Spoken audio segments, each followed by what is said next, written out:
Hello hi అండి నమస్తే నేను ఈ వీడియోలో అత్యంత కరుణామయుడు అయిన రాఘవేంద్ర స్వామికి ఏకాదశి రోజు వ్రతం ఎలా చేయాలన్నది తెలియజేస్తున్నాను. ఏకాదశి రోజున రాఘవేంద్ర స్వామి పూజ ఉపవాస విధానం. ఏకాదశి హిందూ ధర్మంలో అత్యంత పవిత్రమైన రోజు. ఈ రోజున ఉపవాసం భజనలు చేయడం ద్వారా రాఘవేంద్ర స్వామి అనుగ్రహం పొందొచ్చు. శ్రీహరి కృపతో శ్రీ రాఘవేంద్ర స్వామి ద్వారా మన సంకల్పాలు నెరవేరతాయి. ఏకాదశి పూజ విధానం. 1. పూజకు ముందు శుద్ధి సంకల్పం. ఉదయం 4 నుంచి ఉదయం 6 గంటల మధ్య లేచి శుభ్రంగా స్నానం చేయాలి. శుద్ధమైన వస్త్రాలు ధరించి పూజా మందిరం శుభ్రం చేసుకోవాలి. శ్రీ రాఘవేంద్ర స్వామి ఫోటో విగ్రహాన్ని పసుపు, కుంకుమ, పుష్పాలతో అలంకరించాలి. తులసి మాల చేత పట్టుకుని ఓం శ్రీ రాఘవేంద్రాయ నమః మంత్రం 11, 21 లేదా 108 సార్లు జపించాలి. సంకల్పం. ఓం శ్రీ రాఘవేంద్ర స్వామి ప్రీత్యర్థం ఏకాదశి రోజున ఉపవాసం చేయుచున్నాను. రాఘవేంద్ర స్వామి కృపతో నా సంకల్పాలు నెరవేరాలని ప్రార్థిస్తున్నాను. 2. పూజా విధానం. 1. దీపం వెలిగించాలి. నెయ్యి లేదా తిల నూనెతో దీపం వెలిగించాలి. 2. పసుపు, కుంకుమ సమర్పించాలి. రాఘవేంద్ర స్వామికి గంధం, కుంకుమ, అక్షతలు చల్లి నమస్కారం చేయాలి. 3. పుష్పాలు సమర్పించాలి. తులసి దళాలు, మల్లెపువ్వులు సమర్పించాలి. 4. అష్టోత్తర శతనామావళి పవనము. శ్రీ రాఘవేంద్ర అష్టోత్తర శతనామావళి 108 నామాలు చదవాలి. 5. శ్రీ రాఘవేంద్ర స్తోత్రం పయించాలి.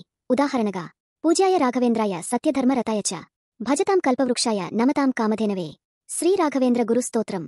6. భజనలు, హరిదాస కీర్తనలు పాడాలి. 7. శ్రీ హరివాయు రాఘవేంద్ర మంత్రం జపించాలి. ఓం శ్రీ హరివాయుగురుభ్యో నమః 108 సార్లు. 8. గోపూజ చేయాలి. గోవులకు పాలు, గడ్డి పెట్టాలి. 9. వ్రత కథ చదవాలి. శ్రీ రాఘవేంద్ర స్వామి జీవిత చరిత్ర, ఆయన మహిమలు చదవాలి. 10. ప్రసాదం సమర్పించాలి. పంచామృతం, తులసి నీరు సమర్పించి ఉపవాసం ముగిసిన తర్వాత మాత్రమే తినాలి. ఏకాదశి ఉపవాస విధానం. ఏకాదశి ఉపవాస నియమాలు. ఏకాదశి రోజున ఉపవాసం అనుసరించడం వల్ల మన పాప కర్మల నివారణ జరుగుతుంది. నిరాహారంగా ఉండడం ఉత్తమం. లేకపోతే పాలు, పండ్లు, తేనీరు, కొబ్బరి నీళ్లు మాత్రమే తీసుకోవాలి. ఉల్లిపాయ, వెల్లుల్లి, మాంసాహారం, ధాన్యం, ఉప్పు ఎక్కువగా ఉండే పదార్థాలు తీసుకోకూడదు. శ్రీహరి, శ్రీ రాఘవేంద్ర స్వామి కీర్తన, భజనలు పాడుతూ శుభ్రంగా భక్తితో గడపాలి.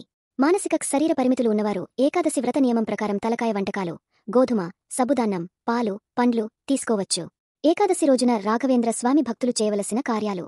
పండితులకు దానం, బ్రాహ్మణులకు, వేద పండితులకు దక్షిణ ఇవ్వాలి. గోసేవ, గోశాలలో గోవులకు గడ్డి, తినే పదార్థాలు ఇవ్వాలి. అన్నదానం, పేదవారికి అన్నదానం చేయాలి. తులసి మహిమ, తులసి నేరుగా పూజించి తులసి దళాలతో హరిమంత్రం జపించాలి. భగవంతుని ధ్యానం, శ్రీమద్ భగవద్గీతలోని 12వ అధ్యాయం లేదా శ్రీ విష్ణు సహస్రనామం చదవాలి. ఏకాదశి వ్రతం చేయడం వలన కలిగే ఫలితాలు. కర్మ విముక్తి, గత జన్మ మరియు ప్రస్తుత జన్మలో చేసిన పాపాలు తొలగిపోతాయి. ధనధారోగ్య యోగం, శ్రీవెంకటేశ్వర స్వామి, శ్రీ రాఘవేంద్ర స్వామి అనుగ్రహంతో ధన ప్రాప్తి, ఆరోగ్యం మెరుగవుతాయి. శత్రుశాంతి, శత్రుబాధలు, దృష్టిదోషాలు తొలగిపోతాయి. భక్తి మార్గంలో పురోగతి, సద్గతి, సత్సంగం, భక్తి పెరుగుతాయి. శ్రీహరి కృప, రాఘవేంద్ర స్వామి ఆశీర్వాదం, ఇష్టార్థ ఫలప్రాప్తి, విజయయోగం లభిస్తాయి. ఏకాదశి రోజున రాత్రి పూజ సమర్పణ, రాత్రి జాగారం చేయడం ఉత్తమం. శ్రీ రాఘవేంద్ర సుప్రభాతం పాడాలి. శ్రీ మధ్వాచార్య స్తోత్రాలు పయించాలి. హరికీర్తనలు పాడుతూ హనుమత్ భజనలు చేయాలి. ద్వాదశి రోజున వ్రత పరిష్టి, ఉపవాస విరమణ. ఉదయం గోవులను దర్శించాలి. బ్రాహ్మణ భోజనం, అన్నదానం చేయాలి. తులసి తీర్థం తీసుకుని ఉపవాసం పూర్తి చేయాలి. ఏకాదశి, రాఘవేంద్ర స్వామి అనుగ్రహం.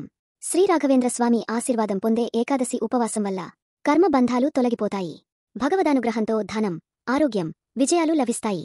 భక్తి పెరిగి మనసు ప్రశాంతంగా ఉంటుంది. శత్రు సమస్యలు తొలగిపోతాయి. మోక్ష ప్రాప్తికి దారి చూపుతుంది.